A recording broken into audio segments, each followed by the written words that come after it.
Hello 11 graders, welcome to Miss Ita English Online Learning. In the previous video, you have learned how to differentiate argument and non-argument. So let's have a brief review on it. The first passage, is this argument? Yes, it is. Why? Because there is conclusion. Which one is the conclusion? The conclusion is at the end of the passage and it is indicated by the word so.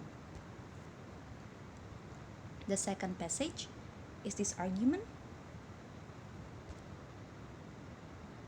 No, it is not. Why? Because there is no conclusion. This passage is a statement of belief or opinion.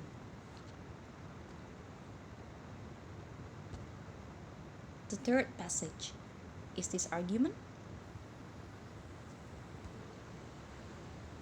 Yes, it is. Why? Because there is conclusion. Which one is the conclusion? The conclusion is at the end of the passage and it is indicated by the word because. The fourth passage, is this argument?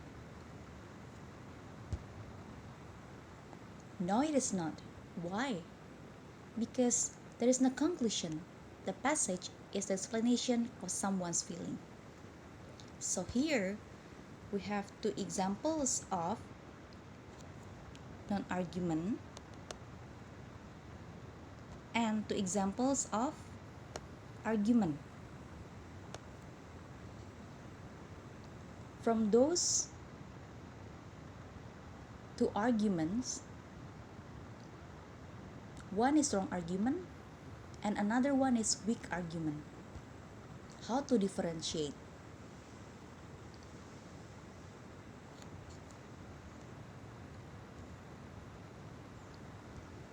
Strong argument is called as valid argument or very sound, which means it is based upon reasons and facts that can be proven or supported by true proofs or evidences which are strong, trustworthy, convincing, and relevant to what is being argued upon, which will back up the conclusion. Or it can be simplified that a strong argument has clear reasons and strong evidence to support conclusion.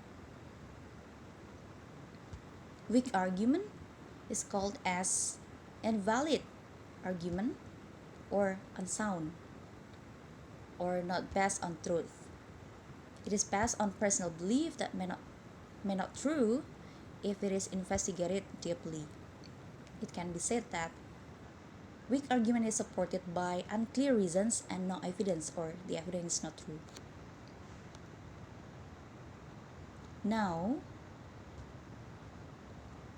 which one is strong argument and which one is the weak argument?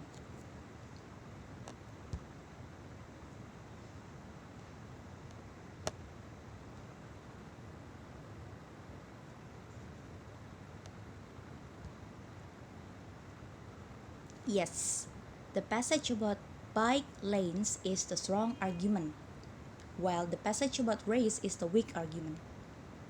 Why?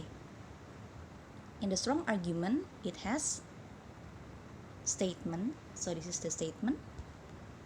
It has reasons for the statement. It has evidence to support the reasons. And at the end is the link back on the conclusion. In weak argument, it has only reasons which support the conclusion.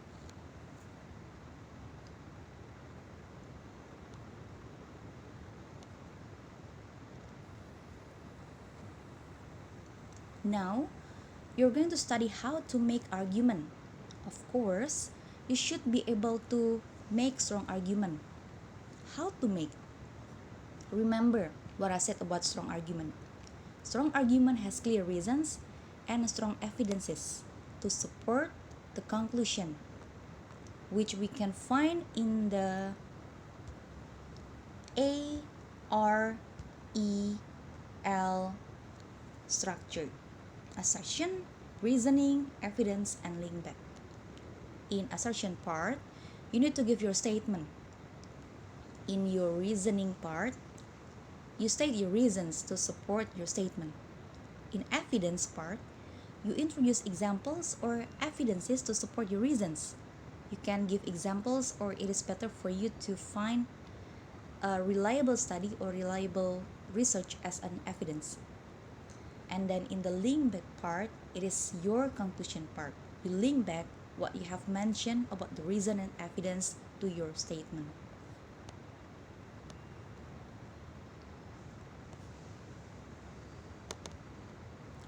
Now, how does it work?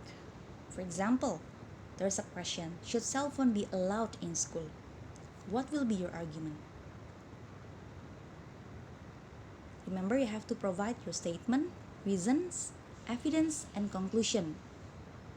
I will give you examples of making argument. You will start with the assertion. Do you agree or disagree if cell phone is allowed in school? If you disagree, you will say cell phones should not be allowed in school. But if you agree, you will say cell phones should still be allowed in school. Then if you agree, you have to give the reason. This is an example of the reason.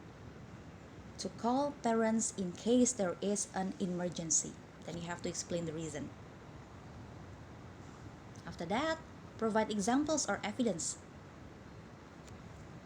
The evidence can be taken from recent news. And at the end, don't forget to link back or give the conclusion.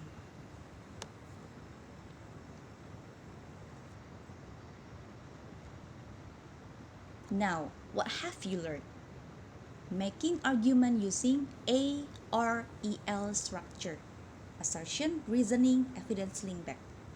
Remember, to make strong argument, you have to include your statement, the reasons, evidence, and conclusion. Alright, so this is the end of the lesson. Thank you, and see you in the next English online learning. Bye!